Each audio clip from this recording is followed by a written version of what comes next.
시장 강합니다. 오늘요. 하루는 코로나에 대한 우려감이 상당하다라고 하고, 하루는 통화 재정 정책에 대한 기대감이 여전하다라고 하기도 하고요.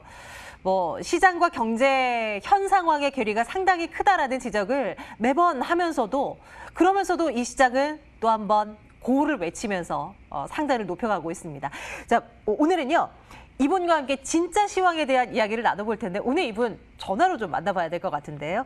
김진 부장과 함께하는 진짜 시황으로 이어가도록 하겠습니다. 오늘도 유한타증권 금융센터 도곡본부점 김진 부장, 오늘은 전화로 연결을 한번 해보도록 할게요. 부장님 나와 계세요?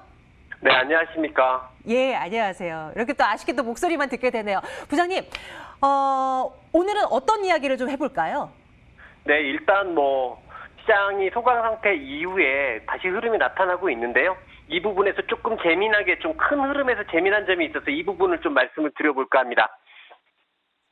네, 지난주 시장은 한 차례 변동성이 증가한 하락이 진행된 이후에 글로벌 증시는 연속 하락이나 아주 빠른 회복의 속도 없이 정체의 흐름이 이어졌습니다. 일반적인 증시의 속성을 보면 상승은 완만하게 진행이 되고 하락은 단기간에 가파르게 진행을 하는데요.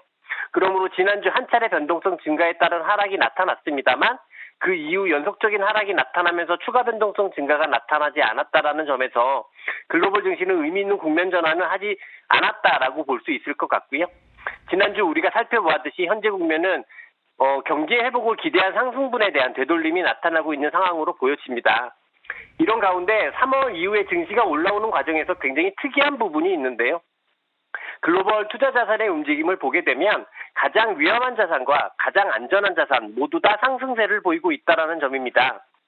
증시에서 보면 지난 3월 이후 상승세를 관통하는 강세 종목군은 하이 밸류에이션의 성장주들입니다. 증시 내부에서 로우 밸류에이션의 종목들보다 훨씬 높은 상승률을 보여주고 있고요. 이는 우리 시장에서도 마찬가지입니다. 그런데 이렇게 가장 위험한 자산의 상승이 높은 상황에서 가장 안전한 자산이라고 할 수 있는 금의 가격 역시 안정적인 상승세입니다.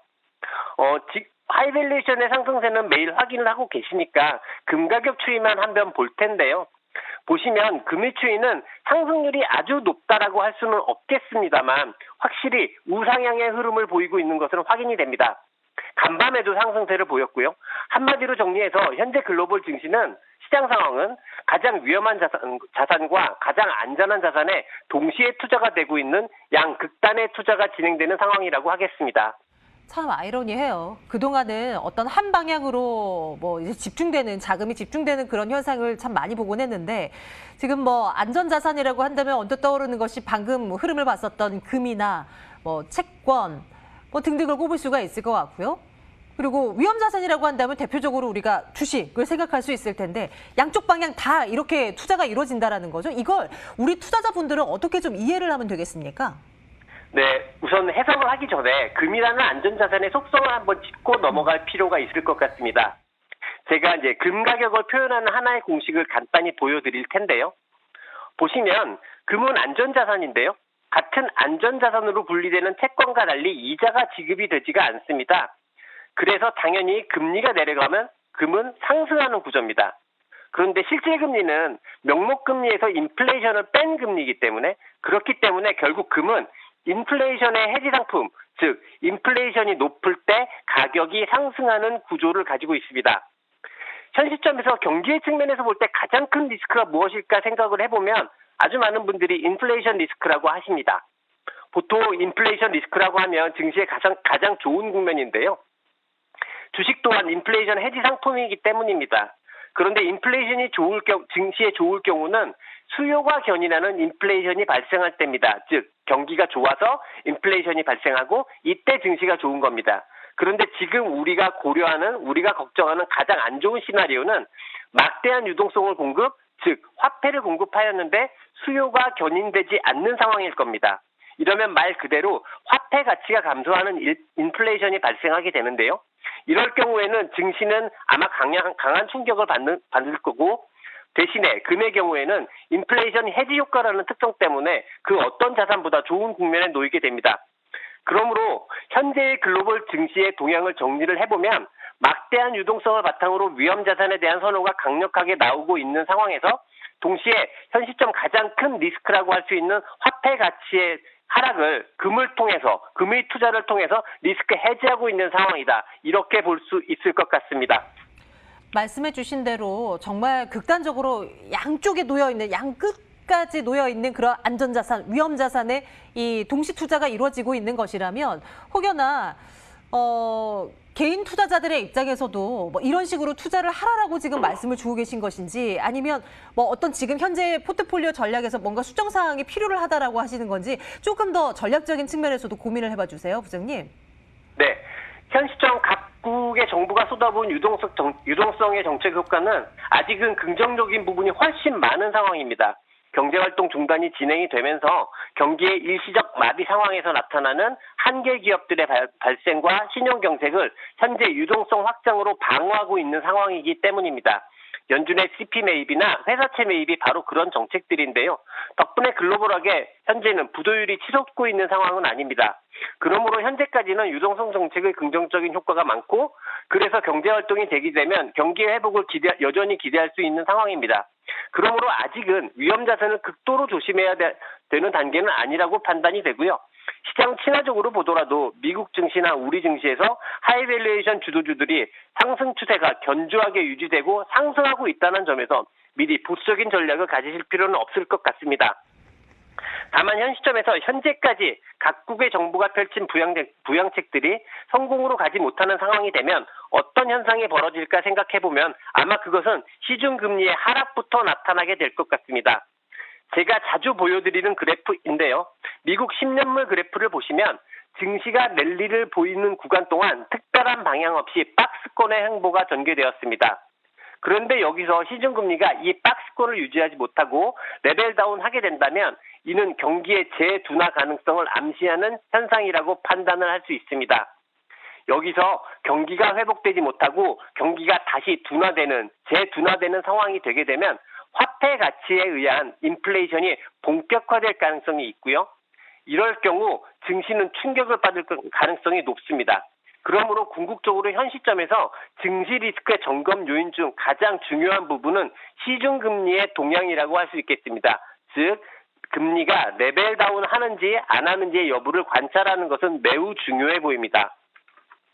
최근에 ETF가 워낙 발달을 했기 때문에 개인 투자가들분들도 사실 금의 투자가 용이해진 상황이거든요. 그러니 최근 외국인들이 하는 것처럼 하이밸류에이션의 주식 포트폴리오에 한 5에서 10% 정도만 금 포지션을 해지로 가지고 있는 것도 좋은 전략인 것 같습니다. 그러면 증시가 인플레이션 리스크로 무너지는 상황이 올 때 일단은 충분한 리스크 해지가 될 수 있고요. 또 그런 상황이 오면 주식의 포지션을 줄이고 이 금의 포지션을 올리기도 더 쉬울 것입니다. 왜냐하면 이미 가지고 있는 포지션이기 때문입니다. 정리를 하자면 현재 상황은 아직까지는 큰 리스크는 보이지 않는다. 하지만 인플레이션 리스크가 발생할 경우 그 시그널은 시중금리의 레벨 다운에서 찾을 수 있을 것 같다. 그리고 현재 주식 포지션의 해지 목적으로 금을 일정 정도 보유하시는 전략 역시 굉장히 좋은 전략으로 판단된다. 이 정도로 정리 드릴 수 있을 것 같습니다. 네, 시장에 대한 분석을 할 때 어떤 부분을 또 시그널로 봐야 되는 것인지 그리고 말씀 주셨던 대로 안전자산으로 인한 그런 관심도도 조금은 높일 우리가 가지고 있는 포트폴리오의 상당 부분을 금에 투자를 하자 이런 개념이 절대로 아닌 거죠. 상당 부분 한 5에서 10% 정도라도 해지 성격으로 한번 금 쪽으로 관련한 실물을 사는 것도 방법이겠지만 ETF를 통해서 금을 투자하는 그런 방법들도 요즘 많으니까요. 한번 고려를 해봐야 되겠네요.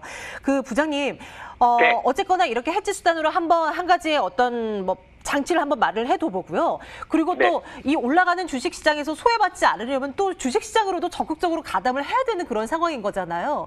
우리 그렇습니다. 개인 투자자들의 입장에서 매번 그런 지금 시간을 통해서도 언택트 관련한 종목은 계속해서 가고 여전히 괜찮은 것 같다라는 시각을 좀 보여주신 바 있는데요. 지금도 굳건한 생각이신가요? 어떻습니까?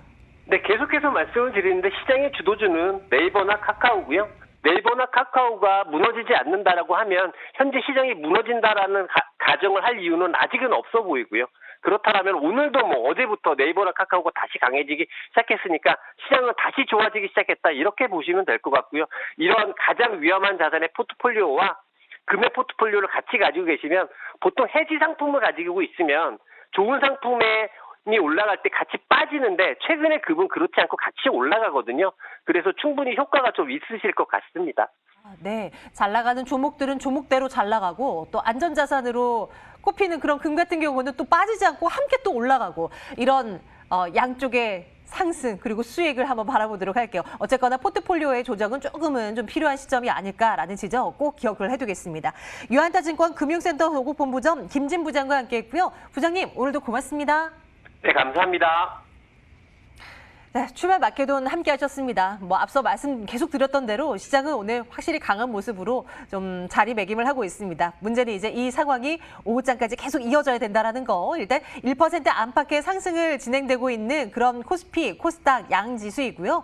코스피가 오늘은 조금 더 탄력을 받네요. 2149 가리키고 있는 상태고 기관 투자자들의 이 매수 규모가 조금은 줄어요. 지금 한 100억 원대 이상으로 좀 잡히기도 했다가 지금은 아주 조금으로 잡히고 있는데요. 이 변화도 한번 챙겨봐야 할 것 같습니다. 이제 이어지는 시장 공감 10을 통해서도 시장의 변화들 좀 챙겨가시는 거 어떨까 싶어요. 출발 마케돈 장시장 함께하러 내일 또 찾아오겠습니다. 여러분 좋은 하루 되세요. 고맙습니다.